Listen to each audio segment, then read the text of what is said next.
tardes a todos. Soy Buenas tardes. Claudio. Algunos de ustedes me conocen porque he sido profesor de chino en la asociación. Otros han tenido la desgracia de tenerme como profesor y todos mis chistes malos. Y otros, bueno, veo algunas caras nuevas y gente que no conozco. Así que bueno, me da mucho gusto que puedan estar todos hoy aquí. Como consejo para evitar todo tipo de atascos de ancho de banda y demás, aconsejo que apaguen las cámaras para evitar para que, por las dudas de que haya personas que tengan un ancho de banda más escaso, digamos, y todos tengan acceso a la información que voy a estar presentando. En el día de hoy, bueno, de nuevo, bienvenidos a todos. Voy a estar hablando, en realidad, de un pequeño librito que algunos habrán leído o no sé si se llega a ver o si está espejado, que es El arte de la guerra, de Sun Tzu, o Sun Tzu, o Sun Tzu, según cuánto hayan estudiado de chino y cuán bien hayan aprendido a pronunciar. Si estudiaron conmigo, seguro que lo pronuncian bárbaro. Y veo algunos nombres que han sido estudiantes míos, así que estoy seguro que, que lo van a decir bien. Es una charla que, bueno, teníamos pensado hace bastante tiempo, y bueno, finalmente voy a estar dándola el día de hoy, así que espero que les guste, espero que puedan aprender un poquito sobre el libro, sobre estrategia geopolítica de China y sobre el Weiqi, alias el juego del Go, que son algunos de los ejes, digamos, que atraviesan mi vida personal, profesional e incluso sentimental. Así que bueno, les voy a dar un pantallazo un poco de varios conocimientos, conceptos, y bueno, espero que se vayan con algunas reflexiones sobre China, sobre su cultura y demás. Como ustedes saben, en la Asociación Cultural Chino-Argentina damos clases de idioma chino, pero también hay cursos de bienestar, hay clases de cultura, hay actividades culturales, y bueno, tratamos de difundir y de transmitir mucho más que solo un idioma. En particular, el idioma chino se aprende en paralelo con la cultura. O vale decir que la cultura china se puede aprender en cualquier idioma, pero hay algunos conceptos y algunas cosas que se entienden y se saben y se pueden profundizar mucho más cuando se hace en el idioma chino.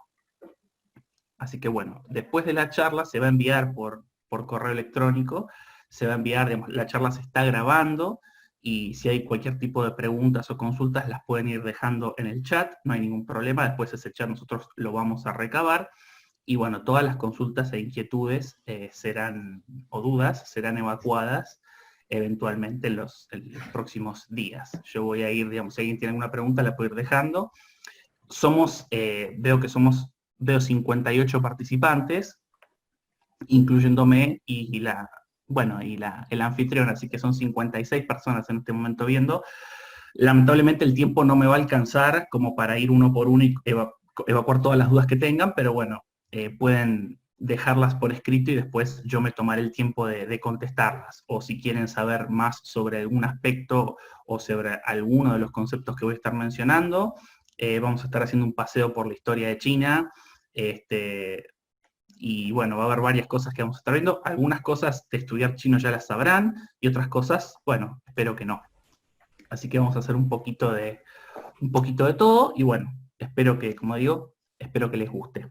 Bien, ahora sí voy a estar compartiendo la pantalla, y tengo un PowerPoint muy bonito para que lo puedan ver. Así que, con su permiso, paso a compartir la pantalla. Me imagino que todos en este momento estarán viendo lo mismo que yo, que es justamente una foto de nuestro querido amigo, el buen Sun Tzu. Sun Tzu es una transliteración, digamos, que se hace del nombre del autor. Voy a ver. Bien. Voy a empezar a pasar las diapositivas.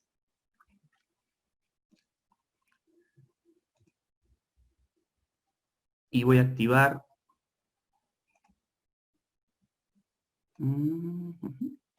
Bien.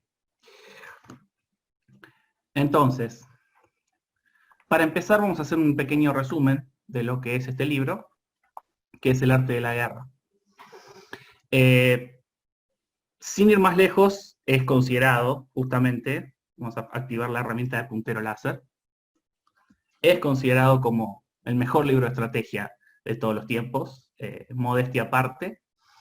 Y bueno, como vemos, inspiró a algunos de los generales, a algunas de las figuras más importantes de la historia mundial.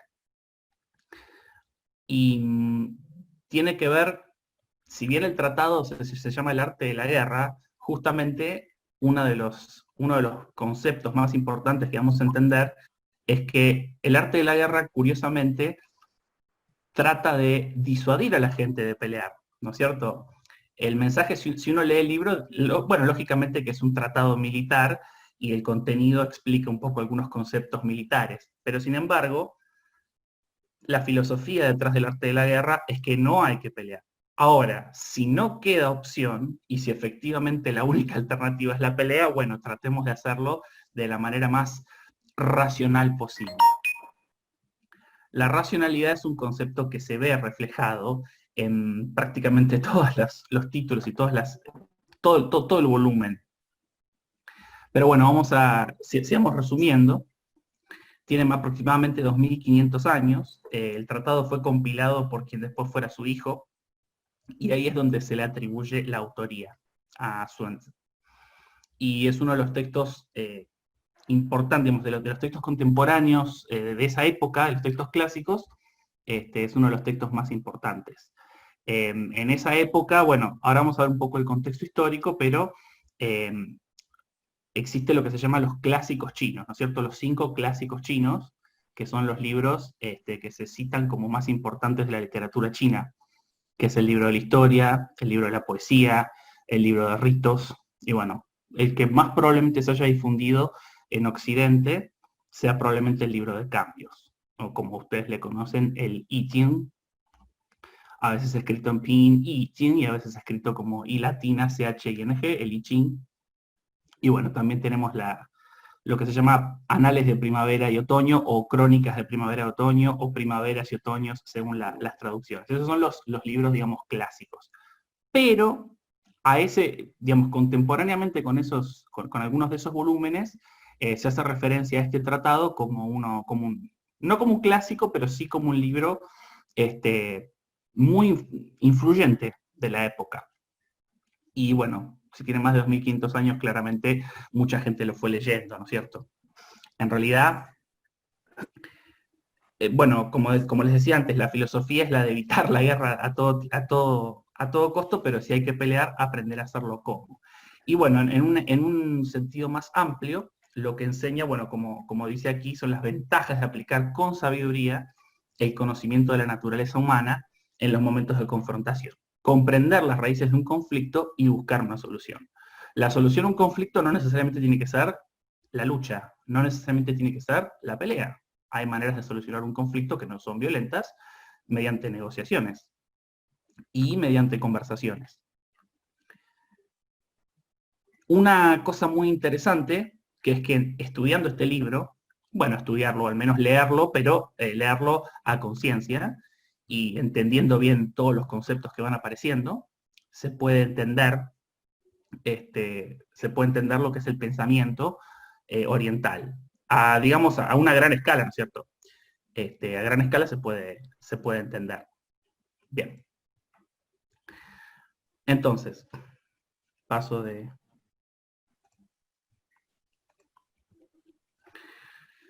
¿Quién es el autor? Una vez un gran profesor me dijo que para entender un libro hay que entender al autor, y entendiendo al autor y el contexto, se entiende el libro. Sun Tzu, en realidad, de nacimiento se llamaba Sun Wu. Entre paréntesis, Wu, para los que conozcan, el Wu con tercer tono en chino, Wu quiere decir marcial, de arte marcial, de guerra, de arma, de pelea. Entonces es muy interesante que ya su nombre tenía como la disciplina marcial, ya lo llevaba prácticamente en sus genes, en su ADN, de alguna manera. Y después, bueno, fue renombrado Sun Tzu. como el maestro Sun. Vivió, bueno, la historia, las crónicas, lo sitúan aproximadamente en el siglo V antes de Cristo. Algunas fuentes lo dan por hecho que nació en el 544 y murió en el 496, pero en realidad son todas aproximaciones, no hay manera de saberlo. Dependiendo de la fuente le van a dar mayor o menor veracidad a estos hechos, pero bueno, esa es más o menos es una aproximación bastante precisa dentro de todo de cuándo fue que vivió. Y se lo considera, por supuesto, un personaje legendario, un personaje histórico. En uno de estos clásicos de la literatura china que les mencioné, de hecho en dos de ellos, en el libro, digamos, de memorias históricas o registros históricos, y bueno, los anales de primavera y otoño, en esos dos libros se hace referencia a Sun Tzu como un brillante general, estratega y militar que, bueno, servía al rey de los Wu, y bueno, mediante las victorias militares y bueno, su estrategia, su táctica y su manera de hacer la guerra, bueno, se inspiró para escribir, digamos, este tratado. Él no escribió, a ver, hay que entender que él, si bien era un escritor, si bien era un autor, el Tratado del Arte de la Guerra, él no lo escribe como diciendo, voy a hacer un super libro, ¿no es cierto? No lo hace con la intención, bueno, comercial seguramente que no, pero no lo hace con la intención de escribir un libro, sino que simplemente recopila todos sus conocimientos y su estrategia, digamos, su manera de pensar y su manera de ver el campo militar, bueno, lo recopila y lo escribe, y escribe diversos tratados, que como digo, después su hijo posteriormente los recopila, le atribuye la autoría a su padre ya desaparecido, y bueno, a partir de ahí se empieza a difundir como libro, como volumen, como un cuerpo, digamos, como un corpus, digamos, de militar, un libro militar. Y llega aproximadamente, entre más o menos unos 100 años antes de la Revolución Francesa, un poco antes de la Revolución Francesa, llega a Europa, bueno, traducido por un sacerdote jesuita. Sí, pero quería aprender. Para poder entender, digamos, por qué este libro se vuelve uno de los clásicos de China, tenemos que entender el contexto. Ustedes saben que China viene haciendo guerras desde hace mucho. Los chinos siempre han sido, en cantidad de población han sido muchos, por decirlo suavemente. Y bueno, ha habido muchos conflictos. Era un territorio muy vasto, estaba rodeado de muchas tribus, algunas de ellas nómades, sufrían invasiones. Y bueno, la fuerza militar y tener un ejército grande era una manera, la manera de subsistir, digamos, ¿no es cierto? Había un territorio tan grande, se tiene que controlar, se tiene que dividir, y naturalmente que cada parte, cada división, cada reino va a tener su propia política, su propio ejército, incluso su propio idioma. Terminado aproximadamente muchos años después de la muerte de Sun Tzu, vino la época de mayor, vale decir, de mayor cantidad, digamos, el periodo de mayor conflicto de lo que en ese entonces era China. Si bien nosotros decimos China, en ese momento no existía China como país, ¿no es cierto?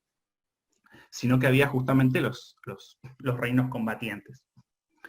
En ese momento surgen justamente las 100 escuelas de pensamiento. En medio de de todo ese panorama de guerras, de conflictos armados, surge también con gran fuerza algo similar a lo que sería, no quiero decir renacimiento o iluminación o ilustración, porque la comparación no resiste el menor análisis, pero sí decir que surgieron lo que se conoce como las 100 escuelas de pensamiento. Aparecieron un montón de doctrinas, un montón de filosofías, escuelas de pensamiento, algunos dicen que dogmas también.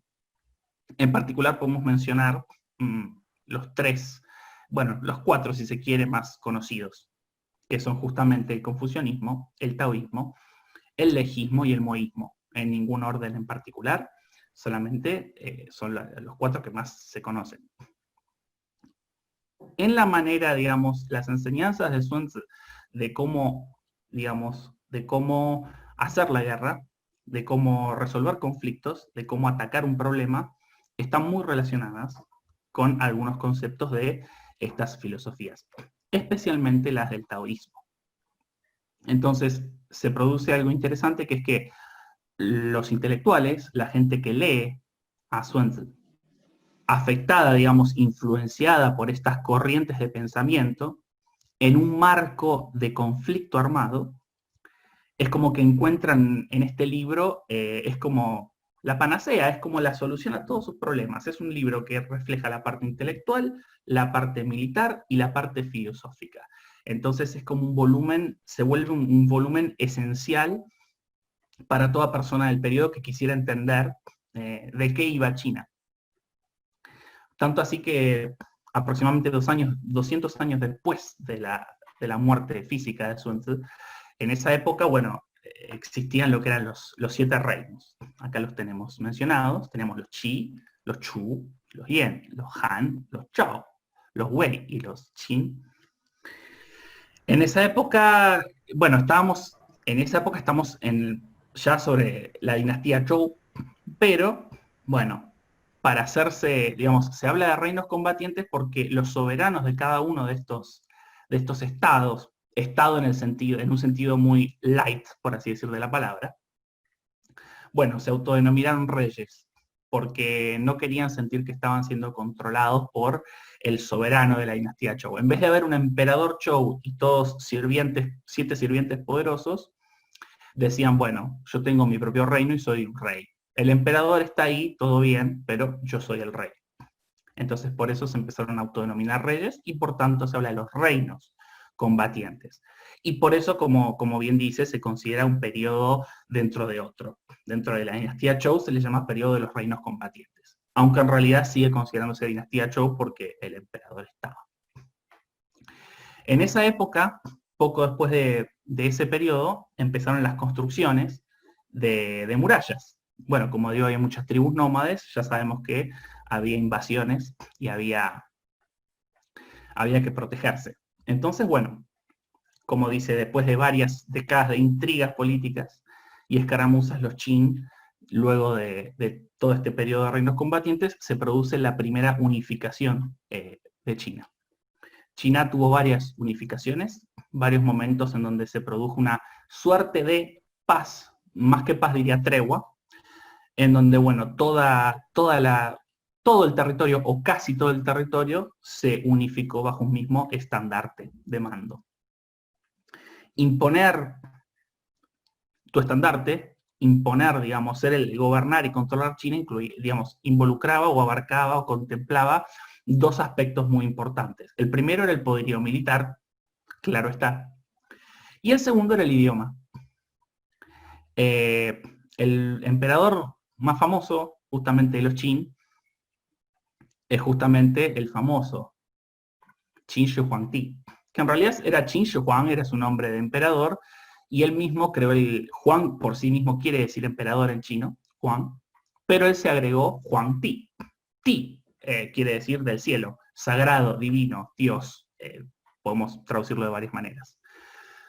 A partir del primer emperador de la dinastía Qin, que es el que unifica China, logra que todos hablen, o mejor dicho, instaura un idioma oficial para todo su territorio y un mismo ejército para mantenerse todos unidos y defenderse de los bárbaros que estaban en el norte. Tiempo después apareció un mongol bastante famoso que todos conocen, el príncipe Temujin, pero lo conocemos por su nombre de amigo de barrio, Gengis Khan, que antes de él había muchas otras tribus nómades. Los mongoles, los hunos estaban más al oeste, pero había varias tribus que invadían sin ningún tipo de reparo China. Entonces, estar unidos permitía un desarrollo de alguna manera. El emperador podía preocuparse más por el desarrollo del país, la economía, la sociedad, la cultura, y no tenía que andarse preocupando de la guerra. Entonces China puede florecer un poco más. De nuevo, yo uso la palabra China, en esta época no existía China en el sentido estricto de la palabra, pero lo utilizo para fines didácticos, que se entienda.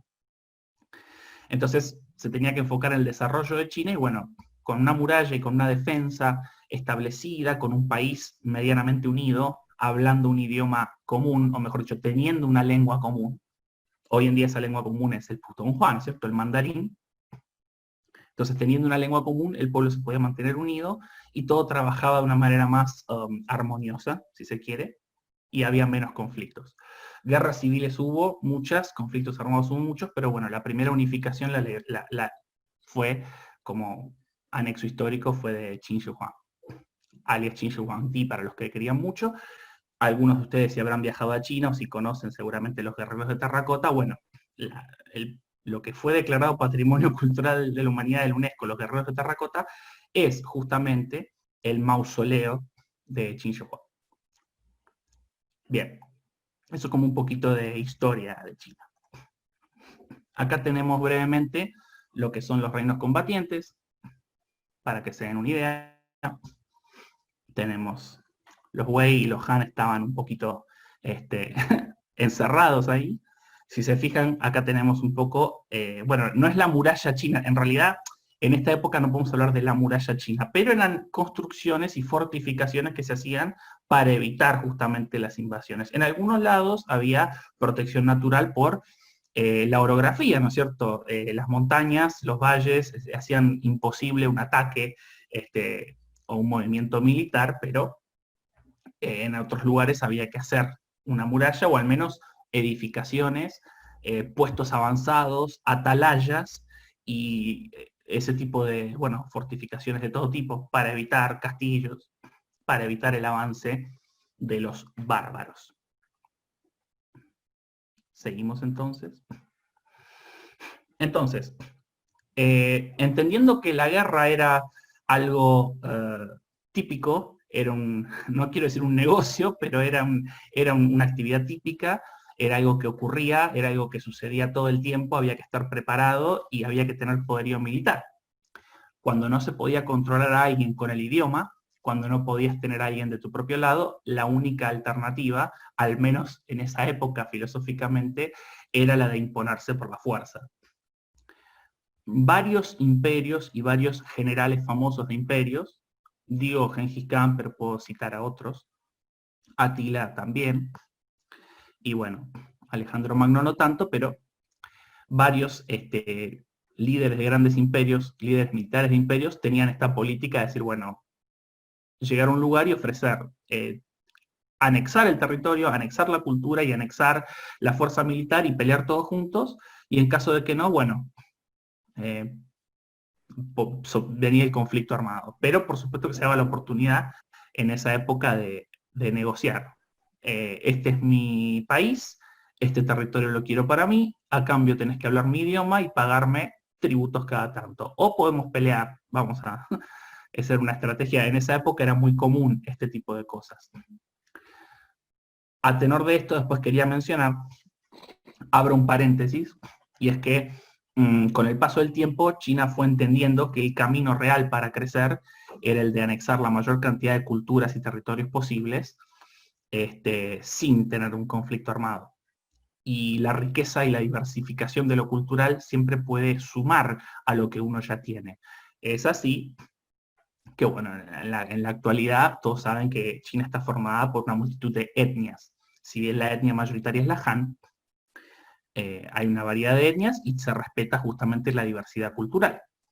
Ahora bien, vamos a ir brevemente, voy a mencionar algunas de los capítulos. En realidad, si bien es una compilación de tratados, pero bueno, cuando se hizo la compilación, vale decir, de todos los escritos de Sun Tzu, se dividió en 13 capítulos, por así decir. De nuevo, todas las palabras, prácticamente todas las palabras y conceptos que utilizo, la mayoría están traducidos del idioma chino. Entonces, a veces son cosas que son maneras que tenemos en castellano de referirnos. Si ustedes buscan traducciones, el libro del arte de la guerra se consigue fácilmente en internet, en prácticamente kioscos de revistas también se puede conseguir. Si lo buscan en internet puede que encuentren diferentes versiones, diferentes traducciones en diferentes idiomas o en un mismo idioma varias versiones, así que, bueno, yo elegí, digamos que para esto, los nombres de los 13 capítulos, me basé en traducciones existentes, pero hice algunas adaptaciones que me parecieron más correctas, según mi manera de traducir. primero tenemos lo que son los cálculos iniciales, que es donde justamente en el primer capítulo Sun Tzu explica que la guerra es un asunto serio y un asunto de Estado, y que pelear, como decía, es el último recurso. Incidentalmente es el primer capítulo donde dice, mira, no está bueno pelear, no está bueno, se producen pérdidas, se gasta mucho dinero, hay que pensar muy bien antes del conflicto. El conflicto tiene que ser la última solución, el último recurso. Por supuesto es un recurso que hay que dominar y hay que estar preparado, pero tiene que ser el último recurso. Y realmente hay que ir a la guerra si no hay ninguna otra manera de resolver un conflicto. Como todos sabemos, un conflicto siempre tiene mínimo dos partes. Y si una parte no quiere, dos partes no pelean. Salvo un caso de invasión, bueno, sacando los casos históricos que ya sabemos, pero normalmente cuando hay un conflicto, siempre un conflicto armado requiere dos bandos. Entonces, ambos bandos tienen que plantearse notablemente si realmente es necesario el conflicto armado, por qué es necesario y si es necesario definir cómo se va a hacer. Eso es más o menos las distintas enseñanzas. Si ustedes leen el libro, van a encontrar que son consejos, son como preceptos.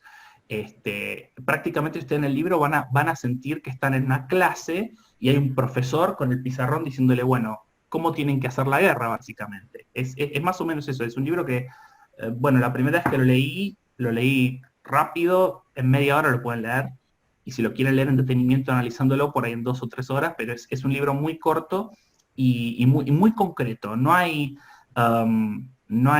palabras difusas, no hay sentidos abstractos o cosas muy libradas a la imaginación, para nada. Es directo, es conciso y es muy asertivo, así que yo recomiendo leerlo. Bueno, obviamente que yo recomiendo leerlo, pero digo, es un libro muy interesante que justamente se ve, las enseñanzas que nos deja se pueden aplicar en otros campos. Sorprendentemente han logrado avances y se han escrito muchos libros y muchas teorías sobre negociaciones que van más allá de lo militar. Pero muchos problemas de nuestra vida y muchas situaciones de la vida cotidiana, sobre todo en el siglo XXI, con un mundo globalizado, muchos conflictos y muchos problemas y situaciones que surgen en el día a día de la modernidad se pueden entender o se pueden pensar como un conflicto. Y desde esa óptica se puede intentar aplicar principios de Sun Tzu para resolverlos. Bien. Entonces, el segundo capítulo habla de lo que es la estrategia de guerra. Es decir, una vez establecido que el conflicto armado es la solución, habla entonces de decir, bueno, tratemos de reducir los costos, habla de la economía de guerra, digamos, y dice mantener el conflicto lo máximo posible. En realidad, se refiere a tratar de terminar, que no sea una guerra indeterminada, que haya un objetivo puntual y claro, y tratar de trabajar económicamente para poder llegar al final y para que quede un resultado claro. Porque ir a la guerra y que no haya un resultado claro, de alguna manera es un despropósito, porque se pierden recursos, ambos bandos pierden recursos, entonces si al final no hay un resultado, fue un desperdicio, digamos, ¿para qué nos matamos gente vos, matamos gente yo? Y no tuvo ningún tipo de sentido. Entonces, bueno, desde esa óptica hay que pensar en la estrategia. Después habla de la ofensiva, el ataque en sí. Habla de conceptos como que la fuerza la hace la unión y no necesariamente el tamaño. Es decir, un ejército bien entrenado, bien dócil, que obedezca las órdenes de su comandante, sin chistar, que siga los lineamientos y que pelee como una unidad sólida, similar a lo que era la falange, digamos, en su momento. Los hoplitas, ¿no es cierto? Si pensamos en los griegos, la táctica militar de varios hoplitas formando una falange que peleaba como una unidad. Bueno, algo similar a lo que pasaba en la película Gladiador, cuando él les va dando las órdenes y todos obedecen y mágicamente terminan ganando, más allá de las distancias con una película de Hollywood, pero tiene que ver con eso, un ejército que obedezca y que haga lo que se le pide, si está bien dirigido y están bien unidos, pueden llegar a compensar un déficit en la cantidad, un déficit numérico. Y bueno, plantea 5 factores críticos: el ataque, la estrategia, las alianzas, el ejército y las ciudades. Por supuesto, todo esto no tengo, digamos, no tengo tiempo como para, y tampoco es mi intención contar todo esto en detalle, pero lo pueden leer para entender bien de qué tratan estos conceptos. Y bueno, también habla de las tácticas. La idea es avanzar sobre posiciones seguras, hay que buscar la manera de que el conflicto sea lo más beneficioso posible para uno y lo menos beneficioso posible para el rival. No se trata de pensar cuántos, digamos, cuántos soldados o cuánta gente yo puedo matar, sino cuán eficiente va a ser mi fuerza de ataque. Si el ataque es eficiente, si la fuerza es eficiente y se aplica de manera eficiente, entonces seguramente se va a llegar a un buen resultado independientemente de los números, ¿sí? Ahora vamos a ver por qué todo esto es importante cuando lleguemos a hablar del Go. Después habla de, bueno, de la energía, que básicamente tiene que ver con la moral, mantener la moral alta del ejército. Habla de la creatividad e importancia de, bueno, de tener a los soldados motivados. Puntos fuertes y débiles: justamente antes de atacar hay que buscar, digamos, hay que buscar una idea, hay que buscar una estratagema, hay que buscar un punto débil. Es decir, se puede infundir mucho más daño a un ejército, a un rival, se puede infligir mucho más daño y hacer más mella atacando con mucha fuerza un punto concentrado antes que simplemente mandando a todas las tropas adelante y que sea lo que Dios quiera. Bueno, eso es bastante obvio y es un concepto racional, pero bueno, él lo expone de varias maneras. También con las maniobras, sobre todo cuando estamos hablando de que uno está en inferioridad numérica.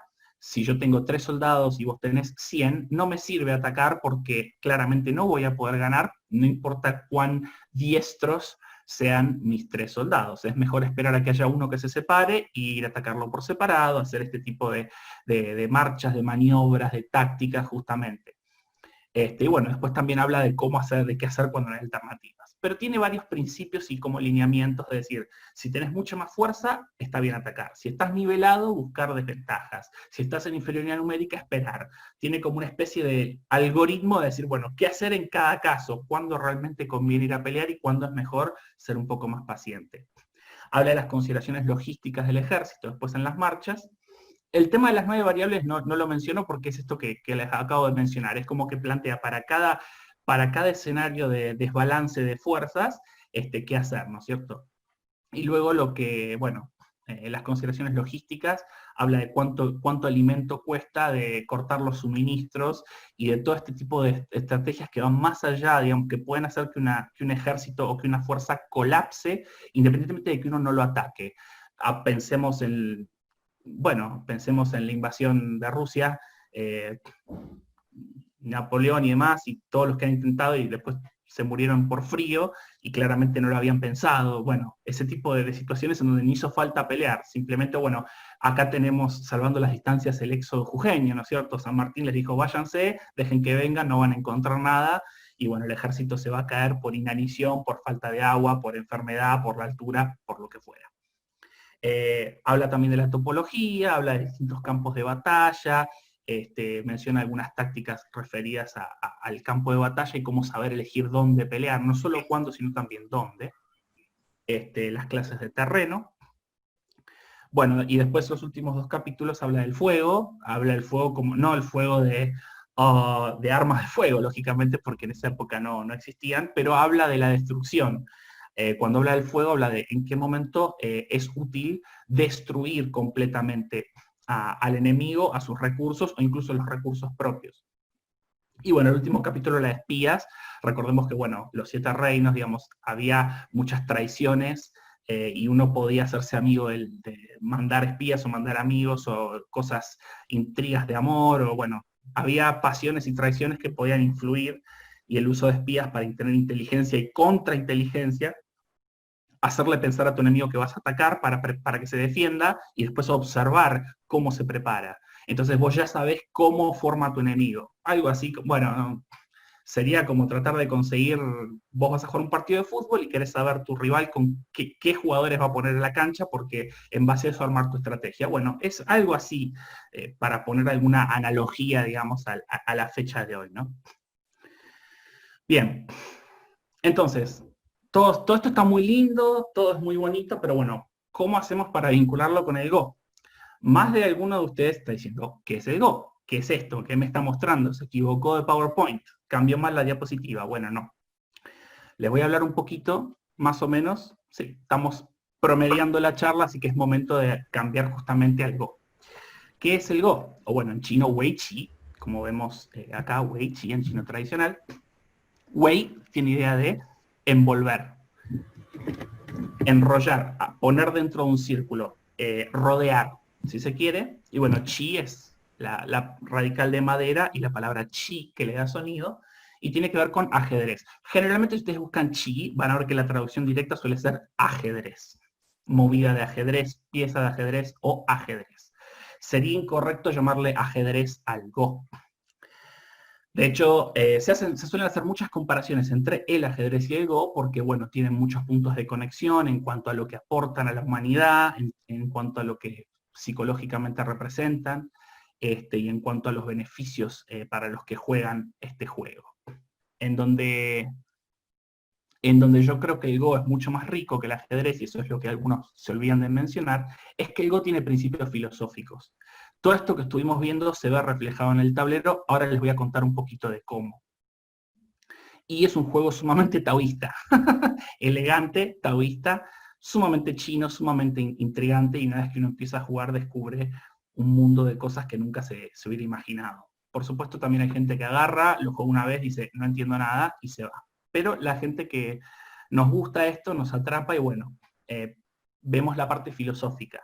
El Go es un juego que se puede ver de una manera muy filosófica y eso es algo que el ajedrez no tiene. O bueno, tiene, pero no en tanta medida. Entre paréntesis, los que quieran pueden buscar. Mucha gente, si le digo Borges, va a decirme, ah, sí, ajedrez de Borges. En su grave rincón los jugadores mueven las lentas. Sí, rigen las lentas piezas. Pero pocos saben que Borges escribió también un poema sobre el Go. Y más de uno va a terminar esto y se va a buscar Borges el Go y va a descubrir un Borges tal vez triste, dándose cuenta de que ha descubierto el juego demasiado tarde. Apreciando el potencial, y Borges se dio cuenta de muchos de estos aspectos que yo estoy mencionando, y bueno, si ustedes leen el poema El Go de Borges, van a ver un Borges más bien melancólico, sabiendo que descubriendo tardíamente este juego. Es el juego de mesa más antiguo que se conozca, que se juega en su forma original, tiene más de 4.000 años, su origen es chino, pero llegó a Japón y a Corea y cobró mucho más fuerza y nivel de juego en esos países. Tanto es así que lo conocemos como Go, que es la versión japonesa del nombre. El poema de Borges sí se llama, el poema de Borges sí se llama el Go. Las reglas son simples, elegantes diría yo, pero de la simplicidad que tienen hace una complejidad, y me gusta usar la palabra insondable. Se juega, las piedras no se colocan sobre los, digamos, sobre los cuadrados, sobre el centro, sino que se colocan en las intersecciones. Y las reglas son sumamente sencillas, en 5 minutos o en 3 minutos, me animo a decir que en 1 minuto, y me animo a decir que en 2 oraciones yo les puedo a ustedes explicar la mitad o más de la mitad de las reglas de Go. La primera regla es que empieza jugando negro, la segunda es que el tablero empieza vacío, la tercera es que juega primero negro, después blanco, y la cuarta que se puede jugar, se puede apoyar una de tus piedras en cualquiera de las 361 intersecciones que aparecen en el tablero. Eso es prácticamente todas las reglas, lo crean o no. Entonces, claro, de esa simplicidad aparecen muchos elementos. Acá era una de las artes tradicionales que se buscaba dominar y que se suponía que toda persona erudita y toda persona que se preciara como tal tenía que saber, así como también la caligrafía, los caracteres, la pintura china, que también tenía, bueno, como ustedes saben, componentes y elementos taoístas, y bueno, saber tocar el cuchín, que era el cuchín es como un instrumento chino de cuerda muy bello. Hablando, es gracioso porque en la asociación cultural, bueno, justamente tenemos gente especialista en caligrafía, tenemos gente especialista en pintura, tenemos una profesora que sabe tocar el cuchín, si mal no recuerdo, y bueno, casualmente tenemos a alguien que sabe jugar al Go, que soy yo. Me imagino que los otros profesores tal vez sepan, pero bueno, que de lo que yo hablé, yo por lo menos, digamos que tenemos todas las artes cubiertas, ¿no es cierto? Y bueno, gana quien controla una porción mayor del territorio, digamos. Yo pongo mis piedras en un lugar, vos vas poniendo las tuyas, y la idea es que uno tiene que ir rodeando, de allí el nombre, Weiqi, rodear, juego de rodeo.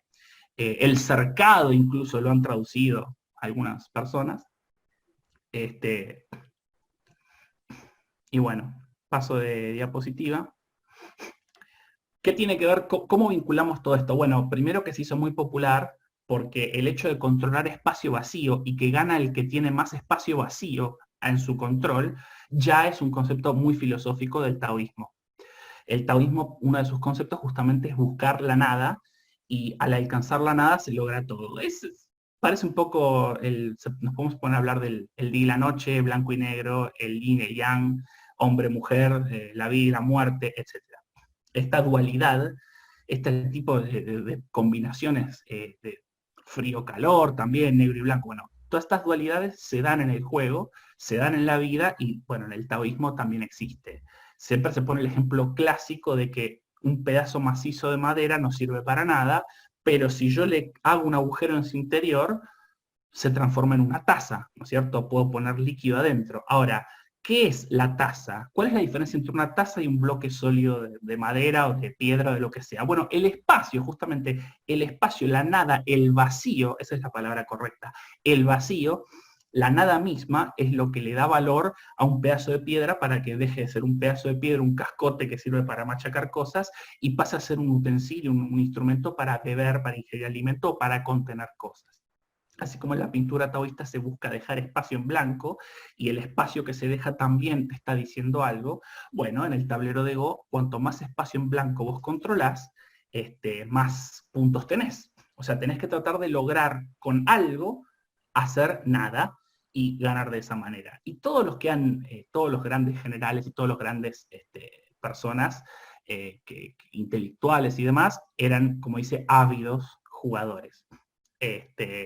Yo he ido, bueno, dice que en varias casas antiguas y castillos existía una sala de guerra. Yo he ido a varias de estas castillos y mansiones antiguas en China, y todos tenían su tablero, su mesa allí, que todavía se conserva, un poco oxidada, pero sigue apareciendo. Y bueno, hablando de este equilibrio, este balance del taoísmo, bueno, justamente es lo importante del Go. A diferencia del ajedrez, en donde el que gana, gana todo y mata al rey rival, de hecho de eso se trata, el ajedrez originalmente, bueno, se llamaba Shachmat, bueno, o Shamatá, o bueno, en ruso Shachmati, en fin, que es matar al rey, ni más ni menos. Mientras que en el Go se busca una negociación permanente. Jugar al Go es estar permanentemente, yo quiero hacer algo, vos querés hacer algo, y yo me peleo con vos. Es como que hay un espacio, un espacio en un colectivo al final de todo, que hay un espacio vacío, y yo me voy peleando con vos así en medio de la gente a ver quién consigue un mejor espacio para estar más cómodo. Básicamente es eso, pero yo necesito estar con vos peleando para poder llegar. Una sola persona no pelea, justamente. Es dos bandos que se van peleando y van negociando permanentemente, a veces peleando, a veces yendo a matar o morir, una batalla decisiva, pero en general es una negociación permanente. Y justamente los excesos se castigan. Si uno intenta ganar, comer, matar, termina perdiendo, tu enemigo te termina encerrando a vos sin que te des cuenta. Y los grandes jugadores, así como los grandes estrategas, así como plantea el libro, justamente son los que no pelean, los que dicen, bueno, yo hago lo mío, vos haces lo tuyo, pero yo trato de ganarte un poquitito de terreno en cada paso que doy. Y de esa manera controlo más, y de esa manera gané. No necesité necesariamente pelear, no necesité tal vez ir a un conflicto, simplemente yo te dejo hacer lo tuyo a vos, yo hago lo que yo quiero, pero yo lo hago un poquito mejor, un poquito más rápido, un poquito más grande. Y ahí está el chiste de ganar. Pero en ningún momento yo busco aniquilarte. No es que me interesa que vos te quedes sin nada, que es un estilo de guerra más occidental, en donde la guerra, la idea es, yo tengo un ejército, vos tenés un ejército. La guerra ideal es donde yo te mato a todos tus soldados. Y tipos como este te dicen, no, la guerra ideal es donde vos no mataste a nadie, no muere nadie, y tu rival accede a obedecerte a vos, y de repente todo ese ejército pasa a ser tuyo sin tener que derramar una gota de sangre. Eso es lo ideal. Entonces, bueno, todo este tipo de cuestiones se ven reflejadas en el tablero. Bueno, esto que les comentaba, ¿no? El día y la noche, lo bueno y lo malo, el yin y el yang.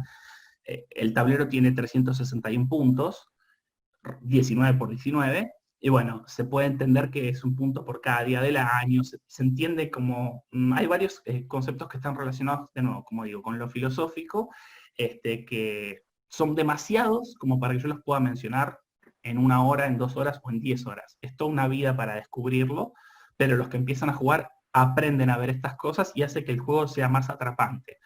Y como el blanco y el negro son dos colores estériles y las piezas son todas iguales y no se mueven, uno va construyendo. Incluso cuando uno pierde, uno no pierde 100-0, 20-0. Uno pierde 6-5, uno pierde 300-260, uno pierde 100-80. Uno pierde, pero algo hizo. No es que el otro te sacó todo, vos algo hiciste. Y cuando vos perdés decís, bueno, perdí, pero podría haber hecho un poco más. Y si hubiera hecho un poco más, hubiera ganado. No fue una victoria completamente apabullante que me quedé sin nada. Entonces no te deja un sabor tan amargo y no es tan duro para la psiquis y para los sistemas nerviosos como el ajedrez o otros juegos que cuando uno pierde queda devastado. Y bueno, todas estas cosas yo las estoy diciendo prácticamente de memoria y de lo que hablo desde, bueno, me exalto un poco porque es un juego que me gusta mucho y bueno, siempre me gusta que la gente lo pueda descubrir, pero bueno, después se va a enviar, la presentación, este PowerPoint se va a enviar a todos, así que después lo van a poder leer más en detenimiento. Y como digo, cualquier pregunta la pueden dejar. ¿Qué tiene que ver todo esto con China? Bueno, hablando de la unificación de China, si ustedes piensan, Qin Shi Huang, la primera unificación que hizo fue justamente porque pudo aplicar las tácticas militares de Sun Tzu. Y China también ha cobrado, digamos, su importancia como potencia mundial, bueno, en los últimos años, pero desde que, digamos, se logró un control central fuerte, bueno, en este caso el Partido Comunista, con un líder carismático como lo era el gordito, como le dicen algunos, Mao Zedong. Desde que China se unifica, digamos, unificar es una palabra tal vez muy fuerte, pero vamos a decir, desde que está controlada por un mismo régimen, se pudo progresar mucho más rápido que en los periodos anteriores. Si quieren pueden, a ver, no me voy a meter en detalles y en especificaciones, pero se puede trazar cierto paralelismo entre la guerra civil que había con la fundación de la República de China, después de la Revolución Xinhai en 1911, y las guerras civiles, los caudillos que hubo en la década del 20, del 30, bueno, después la guerra con Japón. Es como que había mucha guerra civil y de repente cuando llega el Partido Comunista es como que se unifica todo, se alinea, esa es la palabra, se alinea todo bajo un mismo doctrina, bajo un mismo régimen, y a partir de ahí se pudo progresar. Muy similarmente se puede establecer un paralelismo con los periodos de los reinos combatientes. De repente vino Qin Shi Huang y dijo, bueno, basta de pelea, vamos a estar todos unidos, hablemos el mismo idioma, somos todos chinos. No dijo exactamente eso, pero más o menos por ahí va la cosa. Y bueno, se pudo una estrategia para un eventual progreso. Obviamente que no fue todo sobre rieles. Tenemos los que, por supuesto, hubo dos momentos muy claros en donde se ve la filosofía de Wei Chi del arte de la guerra, se ve reflejada en la historia. Yo menciono dos y digo que son estos dos muy claros. Hay muchos más. Ejemplos van a encontrar muchísimos. Si se ponen a buscar, una vez que saben lo que están buscando, van a poder encontrar incontables cantidades de ejemplos así. Veo que algunos están en el chat viendo clases de Go. Bueno, esto después lo podemos gestionar. Preguntaron si había una idea de perfección intrínseca. Sí, de hecho hay maestros que supuestamente se quedan toda la noche viendo un tablero vacío pensando en estrategias, buscando la perfección. Y existe esta idea, este concepto de la mano de Dios. Bueno, nosotros como argentinos tenemos otra idea de lo que es la mano de Dios, pero bueno, la jugada divina, la jugada de Dios, la mano ideal, existe este concepto de una jugada perfecta y se estima que ocurre en cierto momento de la partida, cerca de la mitad del tablero, y hay jugadores que empiezan su primer movida, es en el centro del tablero y dicen que es la jugada perfecta. Existe, yo no te diría que existe la perfección intrínseca, sino la búsqueda de. Por eso cuando termina una partida de Go, incluso los jugadores suelen rever la partida y analizarla, hacerse comentarios, o sea, se busca aprender. Es un aprendizaje conjunto, más allá de que sea un conflicto. Y también jugar al Go refleja aspectos de tu personalidad, con lo cual mucho más de lo que uno podría pensar. Hay un texto que se llama ¿Por qué hay que aprender a jugar al Go?, que lo escribió Franklin Basarsky, lo pueden buscar en la Asociación Argentina de Go, tiene su página y demás, y van a poder descubrir todo esto. Pero bueno, no me quiero ir muy para ese lado, solamente aclarar esa pregunta porque me había olvidado de comentarlo y me pareció muy relevante. Ahora bien, como les decía, estos dos ejemplos son claros, hay muchos más, pero les menciono estos. Una es la típica del gran salto adelante, y lo que son las reformas de Deng, justamente cuando empezaron a, digamos, para sacar adelante a China económicamente, Deng pensó justamente en reformas, en lo que se llamó la mal denominada apertura al capitalismo, pero empezó a decir, bueno, tenemos que modernizar China, tenemos que salir un poco al mundo, tenemos que empezar a aceptar capitales extranjeros, tenemos que hacer cosas, tenemos que vincularnos, no nos podemos quedar adentro de la muralla por siempre cerrados, como históricamente lo hizo muchas veces, y que el mundo nos pase por arriba. Bueno, y de hecho empezaron mucho antes que ellos los japoneses, los taiwaneses y los coreanos, Singapur, los tigres asiáticos, lo que se llama, mucho antes que ellos empezaron a entender que la manera de progresar en la tecnología, o sea, en la era de la tecnología y de la información, es la de ir al extranjero, buscar conexiones, buscar contactos y posicionarse y buscar alianzas estratégicas en diferentes partes del mundo y no simplemente acopiar, concentrar, desarrollarse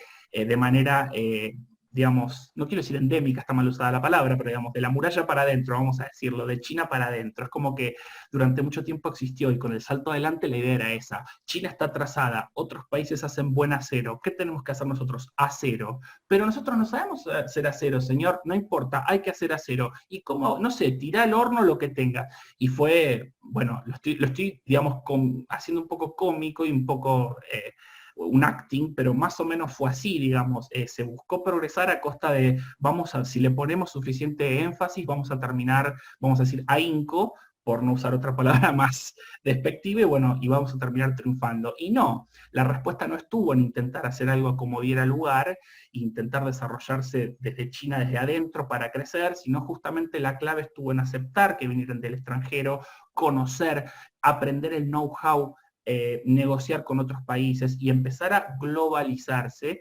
para poder triunfar, al punto de que hoy los chinos están dominando el mercado energético mundial, el de las telecomunicaciones, y bueno, hay un par de presidentes que dicen que cosas medio raras y arrestan a la hija de Huawei, bueno, ya sabemos, si siguen las noticias van a ver, pero todo tiene que ver con pujas de poder, muy similar a lo que es jugar a Weiqi, en donde yo trato de acaparar mucho y vos venís a decirme, no, hasta acá llegaste, y se pelean estos pequeños conflictos. Pero son muchos conflictos pequeños a gran escala, y no una guerra decisiva o un conflicto en donde yo pongo todas mis fichas y trato de eliminarte completamente.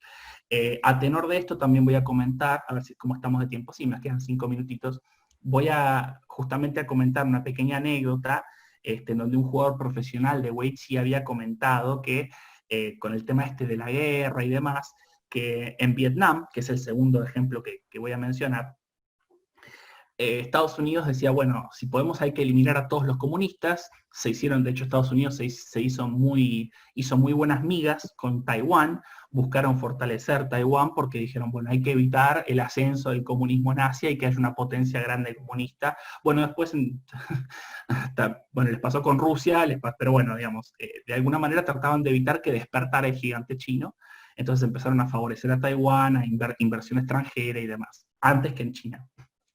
Bueno, al margen de esto, en Vietnam un jugador de Weiqi muy profesional famoso contaba de cómo los estadounidenses habían intentado extinguir el comunismo y destruirlo completamente, y pensaban que la guerra ideal era eliminar a todos sus soldados.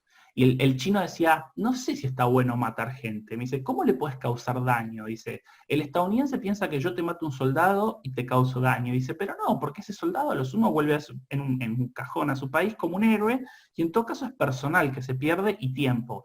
Ahora, ¿qué pasa si yo te lastimo un soldado de los tuyos? No sé, le explota una bomba o algo y se queda sin un brazo, sin una pierna. Ese soldado lo tenés que ir a rescatar, tenés que invertir tiempo, recursos y personal en ir a rescatar al soldado Ryan, lo tenés que ir a buscar, tenés que gastar tiempo, una vez que lo buscas lo tenés que curar, tenés que invertir un médico, tenés que montar un hospital de campaña, otro costo más. Después al tipo lo tenés que calmar, lo tenés que curar, lo tenés que enviar de vuelta a tu país, lo cual es otra campaña que lleva tiempo y recursos. Lo tenés que acompañar a todo momento. Le tenés que dar de por vida una pensión por invalidez o por lo que haya sufrido. Le tenés que, incluso el tipo tiene que hacer cosas, no sé, por ejemplo, problemas psicológicos que le generás, y al tipo lo dejas marcado de por vida, y es un tipo que no solo es uno menos, o sea, si estuviera muerto es uno menos, pero si está vivo pero incapacitado, es uno menos, pero te causa, bueno, esto lo decía desde un punto de vista completamente, digamos, sin ningún tipo de pasión, ¿no es cierto? Muy frío, ¿no? Es uno menos, pero además te causa problemas y te trae problemas económicos. Y el tipo decía, desde esa óptica, si vos querés ganar una guerra, tal vez la idea no es matarte a tu gente, sino desvalorizarlos, desmoralizarlos, lastimarlos, dejarlos incapacitados. Y con eso le generas al país un daño mucho más grande del que le causarías si lo tuvieras que, digamos, si directamente lo eliminaras o los mataras. Y eso también es una estrategia global de decir, bueno, cómo negociando y cómo, digamos, sin tanto conflicto y sin infligir tanta mella en un enemigo, se puede llegar a un resultado que le sea más costoso. Esto se llama, creo que la magia del Wei Chi. Había un documental que habla de eso. Y bueno, ya terminando, contamos que, bueno, en estos dos casos, y como les digo, muchos más, pero en estos dos en particular, podemos ver algunos de los principios. No llegué a nombrarlos todos sin detenimiento, pero si leen el libro van a encontrar miles de estos casos, y que hay que tratar de adaptarse a todo momento. No se puede seguir siempre el mismo plan. En el caso de Estados Unidos, justamente trataron de extinguirlo, de exterminarlo, y fallaron. Y en el caso del gran salto adelante, no siguieron los principios del libro de diversificarse, de adaptarse, de elegir las luchas, de no poner todos los huevos en la misma canasta, podríamos decir. Y bueno, finalmente tenemos, bueno, una conclusión. Esta foto es bastante significativa porque es un poco la estrategia geopolítica de China, que es la de un TEC, ¿no es cierto? Y en el Go es prácticamente eso, es intentar abarcar todos los lugares, buscar donde no hay nadie y ir ahí, ocupar lo que está vacío, adueñarse de a poquito, ir ocupando, ir conquistando, y las pequeñas transacciones o ganancias que yo genere en ciertos sectores van a influir en el resto. Así como en el TEG es imposible llenar un montón de fichas en un país y ir avanzando como fortaleza móvil, es imposible hacerlo, y de hecho las reglas no lo permiten. En el Go justamente hay que buscar eso. El que mucho abarca, poco aprieta, pero hay que tratar de encontrar el balance entre hasta dónde yo pongo mis piedras para ser fuerte, pero tampoco muchas para desperdiciar. Entonces la eficiencia, en las reglas chinas, de hecho, los chinos piensan en modo de, bueno, si tengo un espacio que lo controlo, tengo una piedra mía, es punto para mí. Y los japoneses, incluso más eficientes y más filosóficos, dicen, no, el espacio vacío que yo controlo son los puntos. Y en todo caso, cuanto más tiempo, cuanto más piedras o fichas, si les gusta, utilicé yo para abarcar ese territorio, menos puntos voy a tener por no ser valiente, por ser más timorato, por ser más tibio, digamos, es donde voy a tener menos cantidad de puntos. Entonces, bueno, tenemos hasta incluso en las reglas y en la manera de jugar que se ha influenciado, muchos chinos fueron a aprender a jugar a Japón, y muchos chinos también fueron a buscar nuevos horizontes para el juego y demás en otros países. Así que bueno, la distribución de fuerzas y la negociación permanente para China, el posicionamiento estratégico, jugar a un TEG con la economía mundial, poner compañías chinas en la mayor cantidad de áreas posibles del mundo, comunicaciones, ferrocarriles, energía, etcétera, es la mejor manera de llegar al éxito. Lo que se llama el soft power chino, ¿no es cierto? Ir de a poco poniendo gente, controlando, de a poquito creciendo, incluso si representa una pérdida temporal, en el largo plazo implica que puedan tener como fichitas de TEG en todos los lados, puedan tener todo más o menos organizado, siempre respondiendo a una ideología, a un concepto central, a una bajada de línea específica de progresar juntos. Y bueno, China desarrolla planes con una base sólida, tiene objetivos a largo plazo, lo que importa es el plan global, no importa lo inmediato, no importa en cierta manera ciertas pérdidas, se pueden hacer ciertos sacrificios, y en el Wei Chi también cuando lo estás jugando es así. La idea es todo conectado, todo junto, trabajando de manera armónica como un aparato de relojería para llegar a un objetivo puntual, y así es como China triunfa hoy en día. Así que bueno, esto es más o menos lo que les estaba comentando. Y bueno, China sigue estas enseñanzas de Sun Tzu y se proyecta ya como la primera potencia del siglo XXI, más o menos lo que les venía contando. Así que bueno, muchas gracias a todos, dejo acá de compartir y vuelvo a la pantalla. Más o menos sí, 6:05. Creo que llegué justo estamos justo con el tiempo, bueno, quería tardar una hora, traté de más o menos moderarlo. Así que bueno, todo lo que son consultas o demás, voy a ver en el chat. Bueno, China en África te viene a la mente. Bueno, me comenta ahí Facundo, sí, incluso si ven las películas más hollywoodenses de China como Wolf Warrior, Chan Lang, van a ver cómo China está en África y de repente los terroristas se están matando a tiros entre todos y de repente llegan a la embajada china y todos con AK-47, los muchachitos ahí, y dicen, no, pará, China son nuestros amigos, y si se dan media vuelta y se van. Y en vez de buscar la embajada estadounidense, como en las películas de Hollywood, bueno, en las películas chinas se refugian en la embajada china y los terroristas no se meten con China. Bueno, esto también tiene que ver con el posicionamiento que logran en diferentes países, en África.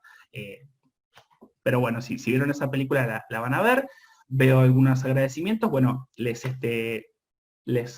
los agradezco a todos por haber participado. Si quieren saber más, bueno, se va a enviar la charla, se va a enviar el material, pero desde ya que están todos invitados a aprender a jugar. Me pueden buscar si quieren en redes sociales. Estoy con mi nombre y con una foto ahí en China. Les puedo comentar cómo jugar, dónde aprender.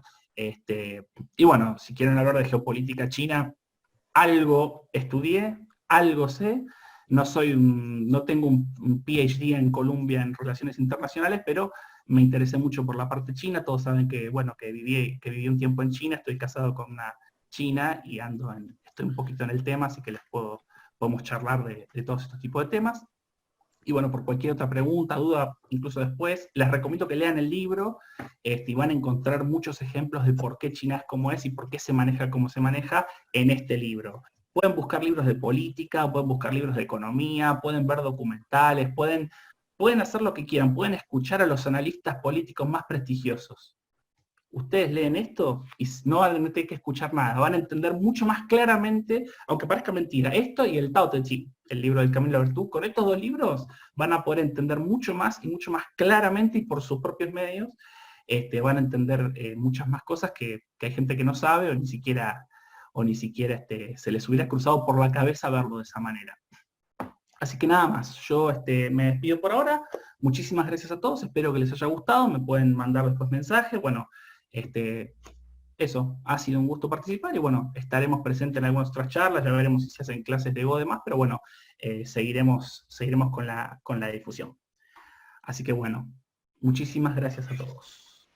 Adiós.